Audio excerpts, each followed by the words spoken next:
Alrighty, so they showed off a new The One Ultimate Escanor for the next 3.5 year anniversary for JP and KR, and he looks absolutely crazy. So we're going to be going over the character himself, the patch notes and everything like that for the JP side. I'm not going to go over all of the patch notes because I'm just going to have to turn around and do them again. We'll do the entire patch notes video for whenever it comes to global, but I'll kind of just try to hit the highlights and everything in the JP patch notes, and we'll go over the banner, of course.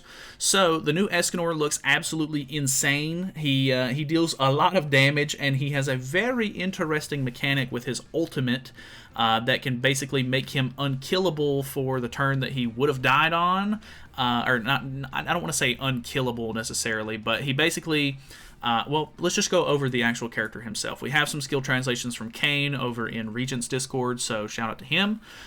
His passive, so some of this is going to be weird, like broken English. Obviously, we'll get better translations and everything like that as time goes on, or as it gets closer to the global release.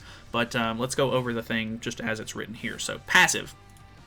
At the start of the battle, apply Holy Flames to himself, which is, I'm assuming, a gray debuff that he gets at the very start of the battle. You can see it a little bit in the gameplay, but for every time he uses a skill, increases damage dealt by 15% with a maximum of 4 times. His all stats, so all of the stats that he has whenever he starts the battle, will not decrease past what he started the battle with. When he receives damage that results in death, his attack-related stats increase to 30%. So, pretty crazy. Holy Flame, which are the stacks that he gave himself, for every turn passed, increases all stats by 4% for 5 turns. So, pretty crazy. He can get up to, 4 of those stacks? So, you get is it for every time he uses a skill? No, I think this is just a different part of his passive. So he gets 4% increased stats. I'm not sure what the limit on this is, if there is one, but all stats is really good. So his first skill is Burning Spear. It is a single target effect that has Scorching. I'm not sure if that's going to be what we get on global. Normally they end up changing some of these words around a little bit, but Scorching is what the translation is at the moment. For every 1% of damage, or for every 1% of remaining HP, damage is increased by 1.3%. So, pretty crazy. If you're at full HP, you're going to be doing an extra 13% damage, I think that's what that would equate to. Which is pretty good in of itself. And additional damage to all enemies by the 30% of damage he dealt.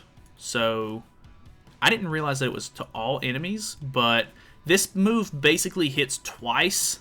It's going to deal an extra 30% of whatever he did initially with the initial hit, which is pretty crazy. He did some really wacky damage in the Korean sort of gameplay that they did. He basically one-shot Bon with a level 2 card on turn 1. So obviously he didn't have any of his like HP increased stacks or anything but at that point, but it was pretty crazy.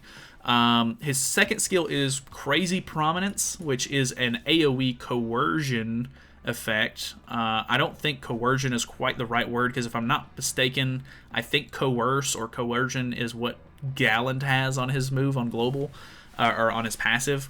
But for every 1% of decreased HP, damage is increased by 0.8%. Additional damage with 35% of crit damage. So basically, the higher your crit damage is, the higher this move is going to hit. But the fact that his ultimate is basically going to keep him alive with 1 HP, this move is going to start dealing a lot more damage at that point. So his ultimate is Final Prominence, AoE 750% Stake. I assume Stake is the skill effect. When the unit dies, remove every effect on the hero. Decrease every ultimate orb. I'm not sure if that's just across the board for everybody. I'm not super sure on that one. It's worded really oddly, and I couldn't really tell from the gameplay. Apply 4 Final Flames. So this is at 6/6, unfortunately. He does have one of these Whaley ults where at 1/6 you get 1 Final Flame, at 2/6 you get 2 Final Flame, at 4/6 you get 3 Final Flame, and then at 6/6 you get 4. So, We'll go over that in just a moment. Stake is 1.2% damage boost for every 1% of remaining HP, and then 1.2% damage boost for every 1% of decreased HP. So, this one's kind of weird. I'm not exactly sure how that works out, but it seems like it's going to do a lot of damage, of course. And then the final flame is HP gets fixed to 1, then only gets applied by final flame. So basically, you're going to use the move. You use the move, you get 1 HP afterwards, after it hits initially, and then you get all of your final flame stacks from whatever ult level you are.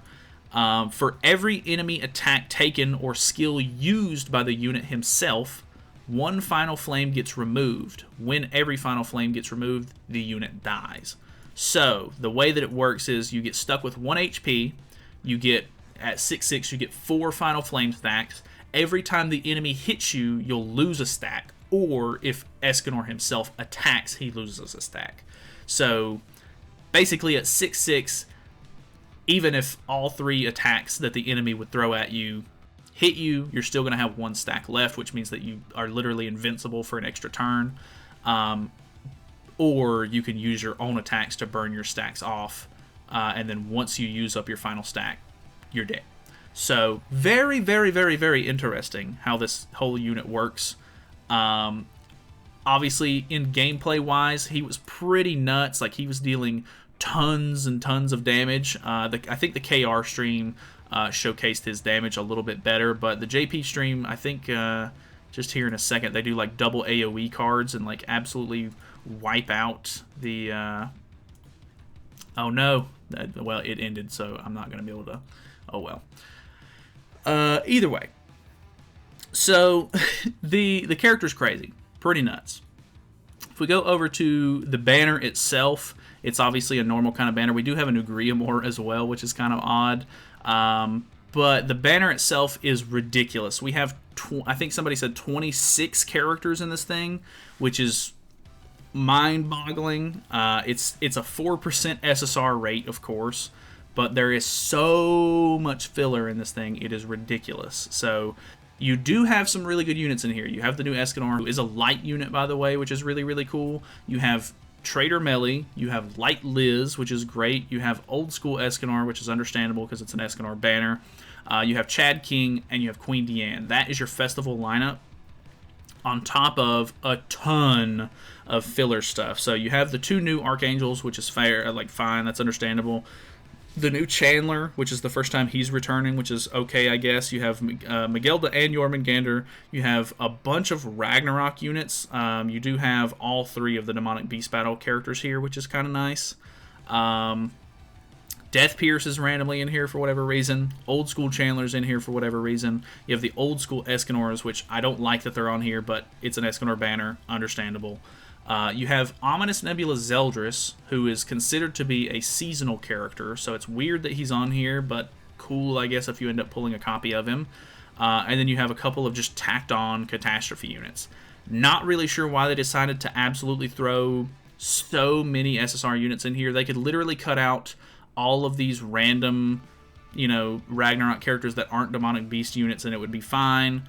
Death Pierce has no reason to be in here. Old School Chandler doesn't really have a reason to be in here. If I'm being honest, both of the demons don't really have a good reason, but I'll accept it because they're newer and it makes the banner interesting. And then these Catastrophes feel like a complete afterthought just to lower the rates even more. So, not a huge fan of the way that they did this banner. Escanor is rated up, of course, so I guess the only good thing about this is that because there's so many characters in here, the odds of you getting some of the really bad ones are lower, but at the same time, your odds of getting any of these extra festival characters is also way lower. So, not a big fan of that. Plus, you can only choose Escanor, the new Escanor, at 900. You do not get a choice on getting Trader Melly or anything like that, even if you get unlucky.